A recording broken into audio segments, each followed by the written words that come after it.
मुसलमान का ईमान है रमजान, ईमान है रमजान, ईमान है रमजान।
সভাপতিত্ব করবেন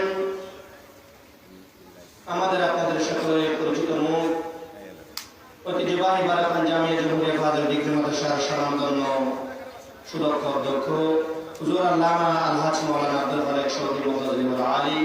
উদ্বোধক হিসেবে উপস্থিত থাকবেন আলহাজ মোহাম্মদ শহীদুল্লাহ। প্রধান অতিথি হিসেবে উপস্থিত থাকবেন আলহাজ মোহাম্মদ জসিমউদ্দিন আমজাদি সাহেব। অত্র মাহফিলের প্রধান আকর্ষণ হিসেবে তকরির পেশ করবেন তরুণদের আইকন হযরতুল হাজ আল্লামা শায়খ সৈয়দ মোহাম্মদ হাসান আল আজহারি মুফাজ্জল আলী। বিশেষ আকর্ষণ হিসেবে তকরির পেশ করবেন আমাদের আপনাদের সকলেরই পরিচিত মুখ হযরতুল হাজ আল্লামা হাসান রেজা আল ফাদিল মুফাজ্জল আলী সহ উপস্থিত সম্মানিত উলামায়ে কেরাম, হুফাজে কেরাম, ওয়াদিগার অচল আকার প্রান্তীয় প্রিয় ভাইরা, শিশুর কচি কাচারা, পর্দার আড়ালে মোস্তফা মা ও বোনেরা, রাহিমানি ওয়া রাহিমাকুমুল্লাহ, আসসালামু আলাইকুম ওয়া রাহমাতুল্লাহি ওয়া বারাকাতুহু। আমি পবিত্র কালামুল্লাহ শরীফ থেকে একখানা কোরআনের আয়াত তেলাওয়াত করেছি। আল্লাহ পাক রব্বুল আলামিন বলছেন, ওয়া রাফা'না লাকা যিকরাক। আল্লাহ তাআলা বলছেন, ইয়া রাসূলুল্লাহ, আমি আপনার জিকির, আপনার সম্মান বুলন্দ করেছি। ওয়া রাফা'না লাকা যিকরাক, আই মাহবুব নবী, আমি আপনার সম্মান উঁচু করেছি। মুফাসসিরিনে কেরামগণ বলছেন, আমার রাসূলের সম্মান কত উঁচু করেছেন। কিতাবের মধ্যে আসছে, আমরা পৃথিবীর মধ্যে দেখতে পাই আমাদের মাথার উপর সাত আসমান, সাত আসমানের উপর বাইতুল মামুর, বাইতুল মামুরের উপর সিদরাতুল মুনতাহা, সিদরাতুল মুনতাহার উপরে লা মাকাম।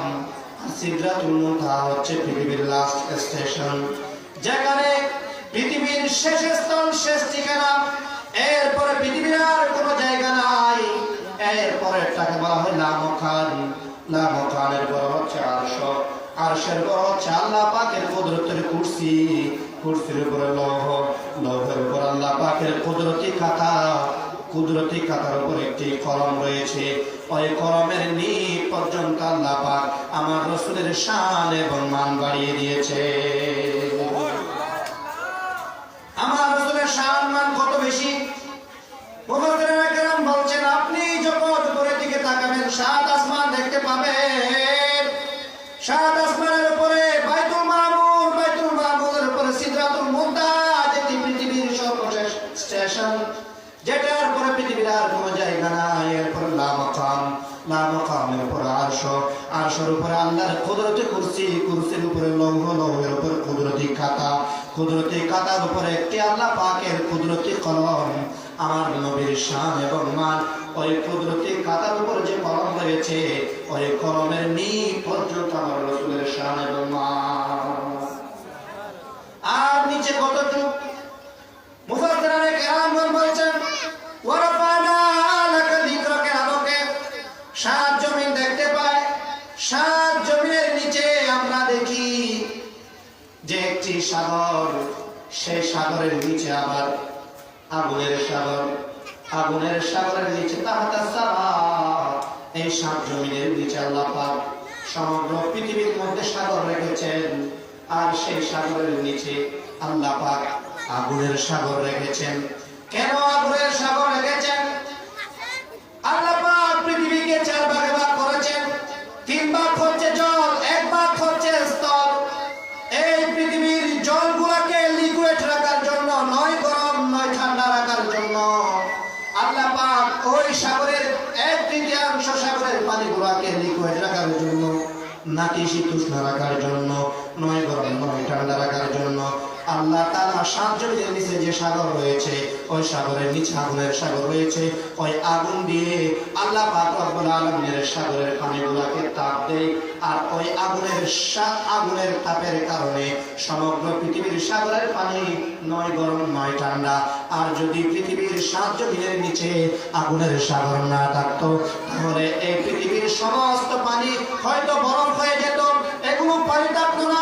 এজন্য সাগরের সমস্ত পানি পানি আছে আগুনের সাগরের কারণে। ওই আগুনের সাগর নিচে তাপ দিচ্ছে, আর আল্লাহর খোদাইয়ের সমস্ত সাগরের পানি লিকুইড হয়ে যাচ্ছে। এজন্য সাগরের মধ্যে নৌকা চলাচল করতে পারে, জেলে তার মাছ ধরতে পারে। কারণটা হচ্ছে সাগরের পানি লিকুইড, নয় গরম নয় ঠান্ডা। ওই সাগরের পানিকে আল্লাহ তাআলা নয় গরম নয় ঠান্ডা রেখেছেন। ওই সাগরের নিচে একটা আগুনের সাগর রয়েছে।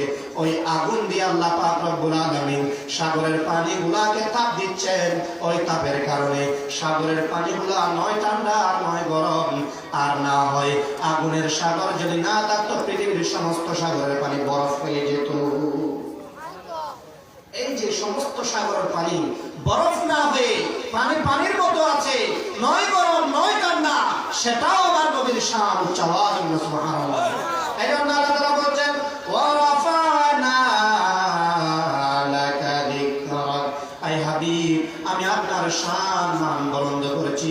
কত দূর বুলন্দ করেছি, আমরা সাত আসমান দেখতে পাই, সাত আসমানের উপর আরশ, আরশের উপর কুরসি, কুরসির উপর লৌহ, লৌহের উপর কলম, ওই কলমের নিচ পর্যন্ত আমার নবীর শান এবং মান, আর সাত জমিনের নিচে আগুনের শান পর্যন্ত আমার নবীর শান।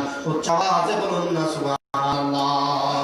নবীজির গোলামের, নবীজির গোলামের কোনো চিন্তা নাই, চলো নবীজির জান্নাতে মদিনাতে যায়, চলো নবীজির জান্নাতে মদিনাতে যায়। বলেন নবীজির গোলামের, নবীজির গোলামের কোনো চিন্তা নাই, চলো নবীজির জান্নাতে মদিনাতে যায়।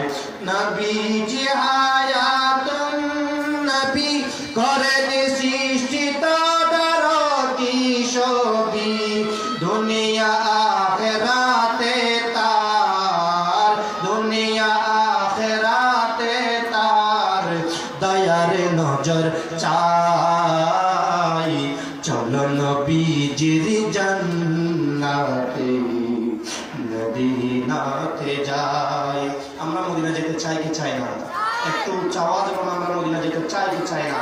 আমার কিছু করে বলেন চলো নবীজির জান্নাতে মদিনাতে যাই, চলো নবীজির জান্নাতে মদিনাতে যাই। সম্মানিত হাজিরিন, আমার রাসূলের শান কত বেশি কিতাবের মধ্যে আসছে। আমার রাসূলের পাকের শান মান এত বেশি যে পৃথিবীর সমস্ত সাগর, সমস্ত সাগরের পানিকে যদি কালি বানানো হয়, আর সমস্ত বৃক্ষরাজিকে যদি কলম বানানো হয়, পৃথিবীর সমস্ত বৃক্ষরাজি কলম হিসেবে শেষ হয়ে যাবে। সাগরের পানি আপনার কালি হিসেবে শেষ হয়ে যাবে, কিন্তু রাসূলের শান এবং মান শেষ করা যাবে না। এই জন্য আল্লাহ পাক রব্বুল আলামিন রাসূল পাক সাল্লাল্লাহু আলাইহি ওয়াসাল্লামের শান মান এত বাড়িয়েছেন, কত বাড়িয়েছেন। মুসলমানদের বেসিক অফ ইসলাম হচ্ছে পাঁচটি, বেস্ট অফ ইসলাম হচ্ছে পাঁচটি, ফাউন্ড অফ ইসলাম হচ্ছে পাঁচটি। এক নম্বর হচ্ছে কালিমা, দুই নম্বর হচ্ছে নামাজ, তিন নম্বর হচ্ছে রোজা, চার নম্বর হচ্ছে হজ, পাঁচ নম্বর হচ্ছে যাকাত। এই মুসলমানদের পাঁচটি স্তম্ভের মধ্যে বেসিক ইসলামের পাঁচটি মধ্যে এক নম্বর হচ্ছে ঈমান। এই ঈমানের অপর নাম হচ্ছে কালিমা। আপনি যদি কালিমার মধ্যে চিন্তা করেন, ওই কালিমার মধ্যে 24 হরফ। কয় হরফ? 24 হরফ। এই কালিমার দুইটি অংশ, একটির নাম হচ্ছে তাওহীদ, আরেকটির নাম হচ্ছে রিসালাত। তাওহীদ এবং রিসালাত নিয়ে কালিমা। এই তাওহীদ মানে আল্লাহর অংশ, আর রিসালাত মানে হচ্ছে নবীর অংশ। আপনি যদি ডিপলি চিন্তা করেন, গভীরভাবে চিন্তা করেন, ওই কালিমার মধ্যে যে দুটি অংশ তাওহীদ এবং রিসালাত, তাওহীদের মধ্যে 12 অক্ষর, আর রিসালাতের মধ্যে 12 অক্ষর, 12 12 24 অক্ষর। এই 24 অক্ষর 12 অক্ষর আল্লাহর, আর 12 অক্ষর নবীজির। আল্লাহর 12 অক্ষর এবং নবীজির 12 অক্ষর। আল্লাহ বলতেছে যারা মুসলমানের মধ্যে দাখিল হবে, দাখিল হওয়ার যে একটা সার্টিফিকেট আছে, লা ইলাহা ইল্লাল্লাহু মুহাম্মাদুর রাসূলুল্লাহ। এই কারণে যারা যারা ইসলাম গ্রহণ করে, এই ইসলাম গ্রহণ করার প্রথম কালিমা, ওই কালিমার মধ্যে রাসূলের শান এবং মান প্রবেশ করেছেন, রাসূলের শান মান দিয়েছেন। আর রাসূলের শান মান কত দিয়েছেন আপনারা গভীরভাবে চিন্তা করুন। লা ইলাহা ইল্লাল্লাহ মুহাম্মাদুর রাসূলুল্লাহর মধ্যে যে 24 অক্ষর আছে, 24 হরফ আছে, তার মধ্যে 12 হরফ হচ্ছে তাওহীদের, আর 12 হরফ হচ্ছে রিসালাতের। আল্লাহর 12 অক্ষরের মধ্যে কোনো নোক্তা ফোঁটা নাই, আর রাসূলের 12 অক্ষরের মধ্যে কোনো নোক্তা নাই, ফোঁটা নাই। আল্লাহর 12 অক্ষরের মধ্যে তথা তাওহীদের 12 অক্ষরের মধ্যে কোনো তাসদীদ নাই, আর মুহাম্মদুর রাসূলুল্লাহর এই মুহাম্মদের মধ্যে একটা শুধু তাসদীদ আছে, যেমনি ভাবে আল্লাহর মধ্যে একটা তাসদীদ আছে। আপনি যদি চিন্তা করেন আল্লাহর মধ্যে লাম হা 4 হরফ, আর মুহাম্মদের মধ্যেও 4 হরফ, মিম হা মিম দাল 4 হরফ। তাহলে আল্লাহ পাক বলতেছে, ও মুসলমান ভাইরা, ওয়ারাফানা লাকা যিকরাক, এটার আলোকে তোমরা কেন আমার রাসূলের সম্মান বোঝো না? আল্লাহর মধ্যেও 4 বর্ণ, মুহাম্মদের মধ্যে 4 বর্ণ। আল্লাহর নামের মধ্যে তাসদিদ দিয়েছি, মুহাম্মদের মিমের মধ্যে তাসদিদ দিয়েছি। আমি আল্লাহ পাক কালিমাকে এমন ভাবে সেটিং করেছি যে 12 হরফ তাওহীদের আর 12 হরফ হচ্ছে রিসালাতের। এই তাওহীদ এবং রিসালাত মিলে কালিমা।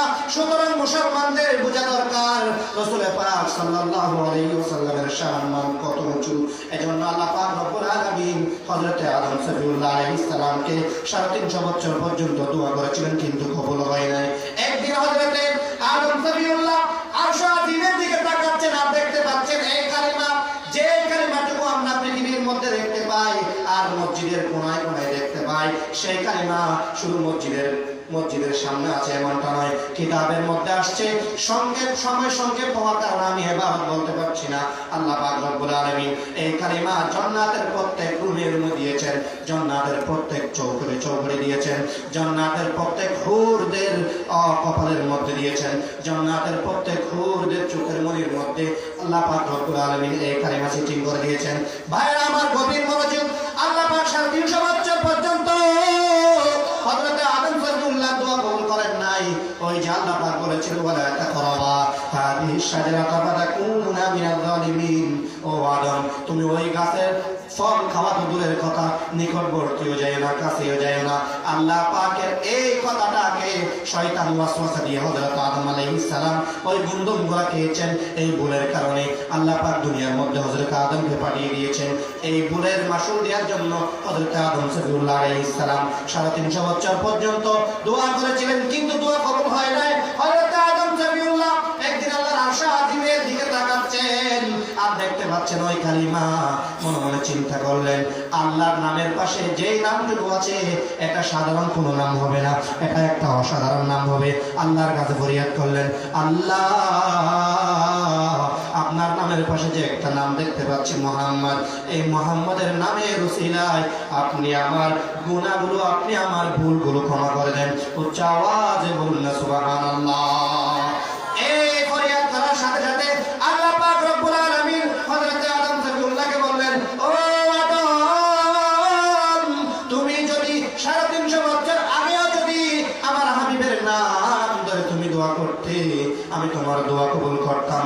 আল্লাহ পাক রব্বুল আলামিন আমার রাসূলের নামের ওসিলায় হযরত আদম আলাইহিস সালাতু ওয়াস সালামের ওই ভুলগুলো ক্ষমা করে দিয়েছেন।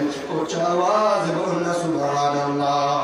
মুহাম্মাদের নাম যতই জপি ততই মধুর লাগে, মুহাম্মাদের নাম যতই জপি ততই মধুর লাগে, নামে তো মধু আছে কে জানি তো আগে, মুহাম্মদ নাম যতই জপি।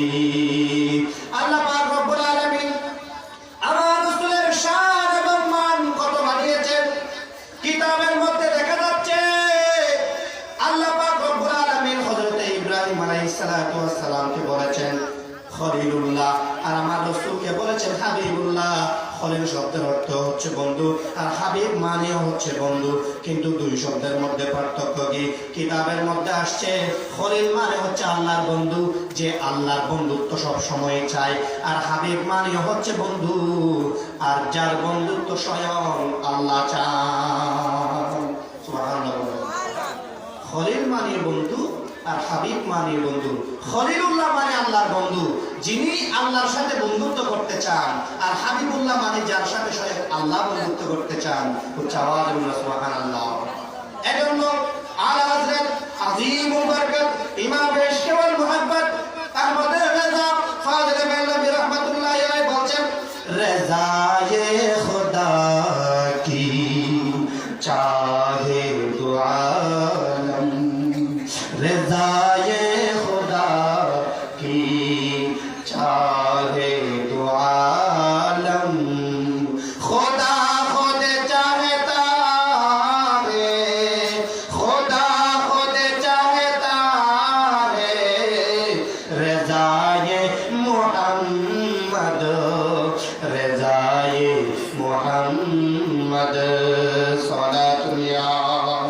রাসূলাল্লাহ আলাইকুম সালামুন ইয়া হাবিবাল্লাহ।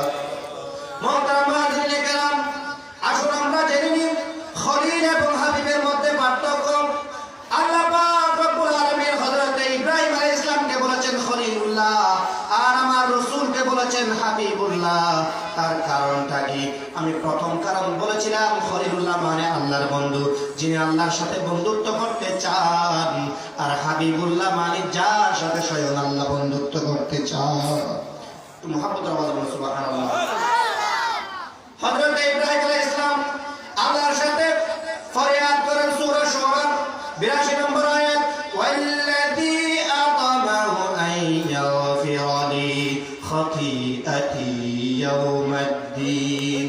আল্লাহর কাছে হযরত ইব্রাহিম আলাইহিস সালাম ফরিয়াদ করতেছেন, ও আল্লাহ, আপনি মেহেরবানি করে আমাকে ক্ষমা করে দিন। হযরত ইব্রাহিম আলাইহিস সালাতু ওয়াস সালাম আল্লাহর দরবারে ফরিয়াদ করেন, আল্লাহ আপনি আমাকে ক্ষমা করে দেন। এটা হচ্ছে খলিলুল্লাহর ফরিয়াদ আল্লাহর কাছে। আর আল্লাহ পাক রব্বুল আলামিন হাবিবুল্লাহর শানে কি বলতেছে, ওয়ালা সাউফা ইউতিকা রাব্বুকা ফাতারদা। হযরত ইব্রাহিম খলিলুল্লাহ আল্লাহর কাছে ফরিয়াদ করতেছেন, আল্লাহ আপনি আমাকে ক্ষমা করে দেন। ফরিয়াদ করতেছে হযরত ইব্রাহিম খলিলুল্লাহ। আর আল্লাহ পাক আমার রাসূলের শানে বলতেছে, ওয়ালা সাউফা ইউতিকা রাব্বুকা ফাতারদা।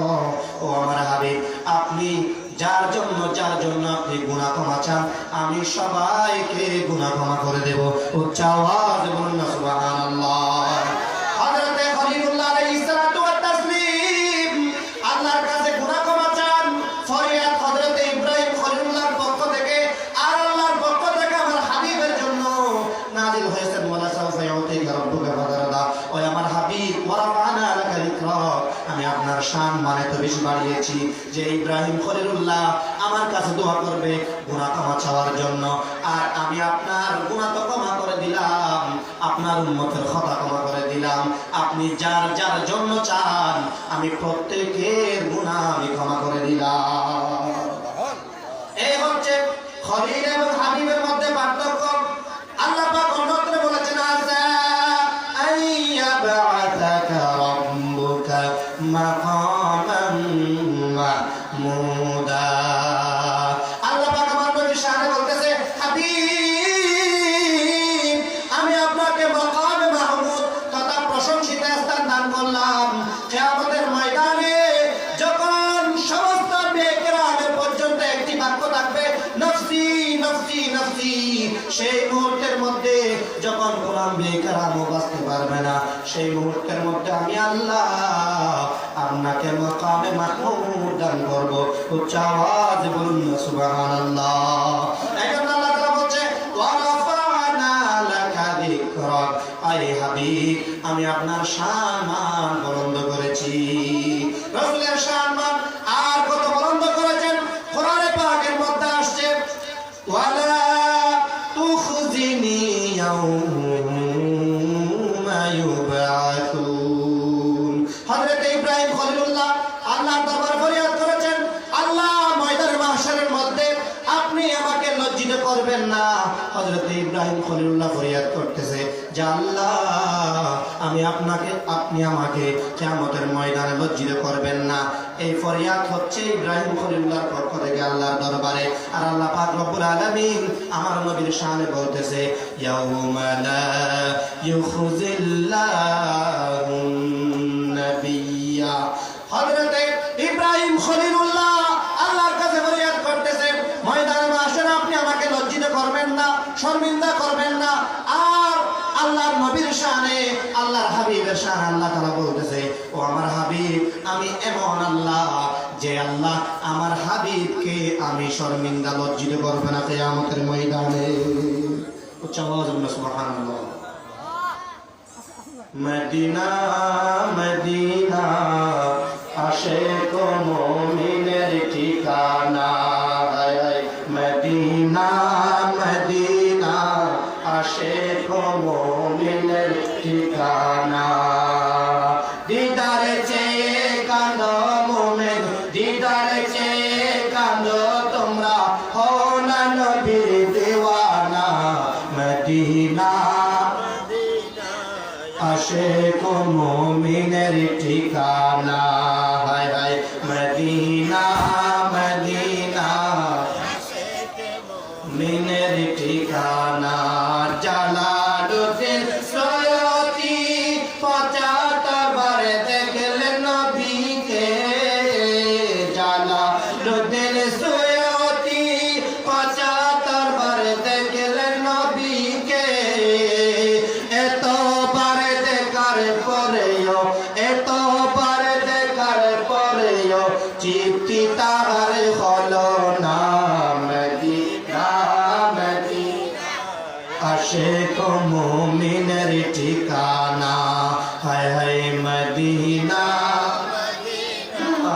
আশিক মুমিনের ঠিকানা হায় হায় মদিনা মদিনা আশিক মুমিনের ঠিকানা নবীর প্রিয় সাহাবী হযরত আবু বকর সিদ্দিকী নবীর শ্রেষ্ঠ সাহাবী হযরত আবু বকর সিদ্দিকী ভালোবেসে রইল শুয়ে ভালোবেসে শুইল পাশে যাইয়া দেখো মদিনা মদিনা না আশিক মুমিনের ঠিকানা হায় হায় মদিনা মদিনা আশিক মুমিনের ঠিকানা সালাতুন ইয়া রাসূলুল্লাহ আলাইকুম সালামুন ইয়া হাবিবাল্লাহ মুহতারাম হাজিরিন রাসূলের পাকের শান মান কত বেশি ওয়া রাফা'না লাকা যিকরাকের শান মান কত বেশি হাদিসে পাকের মধ্যে আসছে ময়দানে মাহশার আল্লাহ পাক রব্বুল আলামিন উদ্বোধন করবেন আমার রাসূল দিয়ে যখন কবর থেকে পৃথিবীর কেউ উঠবে না সর্বপ্রথম আল্লাহ পাক রব্বুল আলামিন ৭০,০০০ নূরের ফেরেশতা দিয়ে মদিনাতুল মুনাওয়ারা থেকে আমার নবীজি দুরার মতো সামনে থাকবে ৭০,০০০ ফেরেশতা পেছনে থাকবে আমার রাসূলকে ময়দানে মাহশারের দিকে সর্বপ্রথম নিয়ে যাবে উচ্চ আওয়াজে বলুন সুবহানাল্লাহ আমার নবীর শান আর কত বেশি কিয়ামতের ময়দানের মধ্যে সমস্ত আম্বিয়া কেরাম নিজস্ব স্থানের মধ্যে থাকবে আমার রাসূলের শান হবে আল্লাহ পাকের কুদরতি আরশ আজিমের উপরে আল্লাহ পাকের কুদরতি একটা কুরসি থাকবে আমার রাসূলের জন্য একটা কুরসি থাকবে আল্লাহ পাক রব্বুল আলামিন বলবেন ও আমার হাবিব আমি আল্লাহর আরশ আজিমকে সাজিয়েছি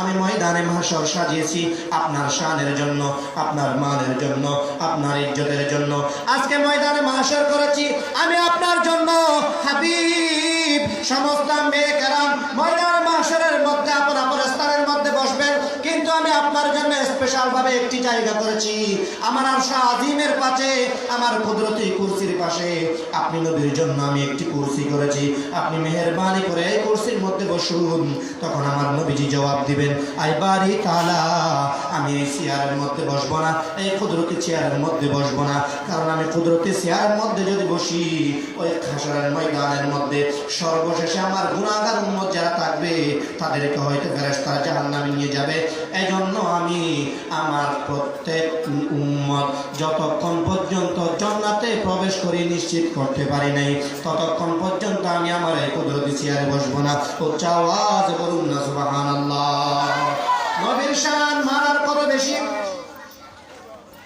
মুহাদ্দিসিনে কেরাম বলছেন এই হাদিসের ব্যাখ্যা করতে গিয়ে নবীজি মূলত ওই ময়দানে মাহশারে আমার নবীর জন্য যে চেয়ার রেখেছেন ওই চেয়ারের মধ্যে বসবেন না কেন উম্মতের জন্য বসবেন না এমনটা নয় মুহাদ্দিসিনে কেরামগণ বলতেছে আমার নবীজি নিজের চেয়ারটার মধ্যে বসবেন না কারণ হচ্ছে আল্লাহ পাকের আদব দেখানোর জন্য আদবে ইলাহির জন্য আল্লাহ পাককে আদব দেখানোর জন্য ময়দানে মাহশরের মধ্যে আল্লাহ পাকের ওই চেয়ারটার মধ্যে যে চেয়ারটা আমার রাসূলের জন্য করেছেন ওই চেয়ারের মধ্যে বসবেন না শুধু আল্লাহ পাককে ইজ্জত দেখানোর জন্য